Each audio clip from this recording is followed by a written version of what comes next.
இந்த திருநாட்டில் கையை ஏந்த வேண்டும் வடநாட்டில் என்கின்ற சொல்லுக்கு உண்மையாக வாழ்ந்த ஒரு வாழையடி வாழையாக செல்வம் விழுந்த செழிப்புமான மாநகரமானது இந்த தமிழகம். இந்த தானமிக்க தமிழகத்தில் அப்பேற்பட்ட அப்படிப்பட்ட தலைவர்கள் எல்லாம் ஆண்டிருக்கிறார்கள். ஆனால் 75 ஆண்டுகளாக செங்கற்களை கொண்டு போய் வைத்துவிட்டு அதை தான் வைரக்கற்கள் என்று நினைத்து இன்று வரை தமிழ் மக்கள் சிந்தித்துக் கொண்டிருக்கிறோம். ஆனால் நம் கையில் அற்புதமான வைரக்கல் ஒன்று கிடைத்திருக்கிறது. அதை நாம் ஆகிய அனைவரும் கொண்டு போய் வைத்துவிட்டு அதை நாங்கள் பின்னால் சொல்ல போகிறோம். இப்போது நாங்கள் வைத்திருப்பதுதான் வைரக்கல். இதோ மாணவர்கள் உண்மையான செங்கற்கள் என்று அவரை ஊரறிய உடனடிய முகம் கிழிக்க போகிறோம்.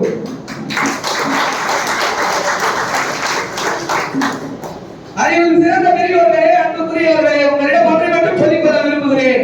வாழ்வில் நாம் ஒன்றை பலன் சாதிக்க வேண்டுமே என்று விரும்பினால் நாம் மென்மையானவர்களாக இருக்க வேண்டும்.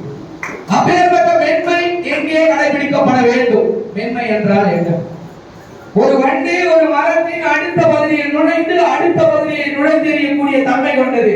ஆனால் அதே வண்டால் மாலை நேரத்தில் பூக்கள் மீது நான் தேனெடுக்க சென்று பூக்களின் மீது படுத்து உறங்கிய காலத்திலே அந்த தேனினால் அந்த பூவின் இதழ்களில் மூடிக்கொண்டு வங்கி வங்கி அதே இடத்தை கொண்டு சாகக்கூடிய திறனும் கொண்டது. இதிலிருந்து என்ன தெரிகிறது? மென்மை என்பது சாதாரணம் அல்ல. மகாபாரதத்திலே ராமாயணத்திலும் பெரிய பெரிய சாகசங்களுக்கு அடிபணிந்ததால் மட்டுமே பாண்டவர்களும் ராமரும் வெல்ல முடிந்தது. நாராயணி என்கின்ற மந்திரத்திற்கு இங்கு நிகரானது எதுவும் இல்லை. அதை எதிர்த்து நின்றால் ஒருவனும் வாழ முடியாது என்று உண்டு. ஆனால் அதிகாரத்தின் கீழே நாம் மண்டியிடவும் தயங்க கூடாது. ஆனால் மண்டியிட்டு வாழ்வதை விட சண்டையிட்டு சாவது வேறாது என்கிற திறத்தோட்டை கொண்டு நாம் இங்கே வாழ்விட வேண்டும் என்பது அனைவருடைய கருத்தாக மொத்தமிட்டதாக நிறுத்தப்படும். மற்றொருவதாக பேசிவிட்டால் மற்றும் வீரமும் வந்து விடுமா? ஒன்றும் இல்லை. ராணுவ கட்டுப்பாடோடு இருக்கிற ஒவ்வொரு சிப்பாய்களை மீறி ராணுவத்தை ஒருவரை அழித்தெறிய முடியும் என்றால் அப்படி ஒன்று நடக்காது. சிப்பாய்கள் தான் இன்று இருக்கிற வாக்குச்சாவடி முகமாக நீங்கள் அனைவருமே அமர்ந்திருக்கிறீர்கள். சிப்பாய்கள் இன்று தலைமை உட்படுமா? சிப்பாய்கள் இல்லாமல் ஆட்படுமா? நம்மை அழித்தொழிக்க இந்த தமிழகம் மாத்திரமல்ல, மத்திய மாநில பணபலம் படைபலம் ஊடக பலம் எது வந்தாலும் என் தாலை தலைவனுக்கு தாலைக்கு வந்தாங்க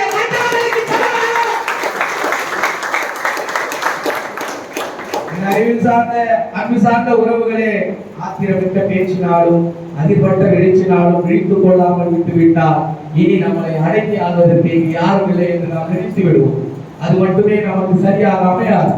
உங்களை சமூக வலைதளங்களிலும் வாட்ஸ்அப் பக்கங்களிலும் இன்ஸ்டாகிராம் பேஜிலும் நாளை முதற்கொண்டு தலைவரின் முகம் மட்டுமே நிற்க வேண்டும். அது மட்டுமல்ல, உங்களின் ஒருவர்களின் வாகனங்களிலும் தலைவரை அழகிய முகம் பிரகாசிக்க வேண்டும். என்ன நடந்துவிட போகிறது?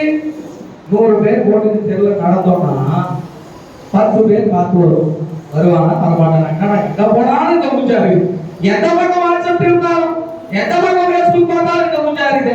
சரி, அங்க ஏதோ பலம் இருக்கு. ஆனா கண்டிப்பா நம்முள் புதைந்திருக்கிற பலம் நமக்கு மட்டும் தெரியும் என்பதை விட்டுவிட்டு உலகிற்கு அறிய செய்வோம் என்பதை வெளிப்படையாக காட்ட வேண்டும் என்பது அன்பு சிறந்த உறவுகளே. இதை இனியும் நாம் தெளிவுபடவில்லையே ஆனால், இனி வரும் காலங்களில் நாம் ஒன்றுபடவில்லையே ஆனால் இந்த வாக்குச்சாவடி முகவர் என்றார் என்னவென்பதை அன்பு நண்பர் அருமையாக அழகாக சொன்னார். ஒவ்வொரு ஊர்களும் இதுதான் கதாநாயகன். உன் ஊருக்கு உன் ஊர்ல இருக்கிற ஒட்டுமொத்த வாக்குக்கும் நீ தான் கதாநாயகன், நீ தான் ஹீரோ. நீ வைக்கிறது தான் சட்டம். நீயே ராஜா, நீயே மந்திரி. அது பிரகாசமான உண்மை. வருவான் டிஎம்கே துண்ட போட்டுட்டு. ஏன்னா அந்த இடத்துல கடந்த பாதைகளில் நானும் நின்று இருக்கிறேன். மிரட்டுவான். 5 மணி வர அன்னை ஒருவனுக்கு மாத்திரமே நீதி ஆணையம் பொதுவாக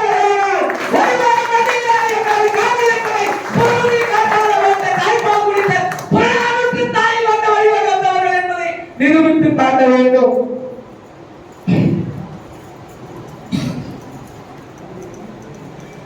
நன்றி.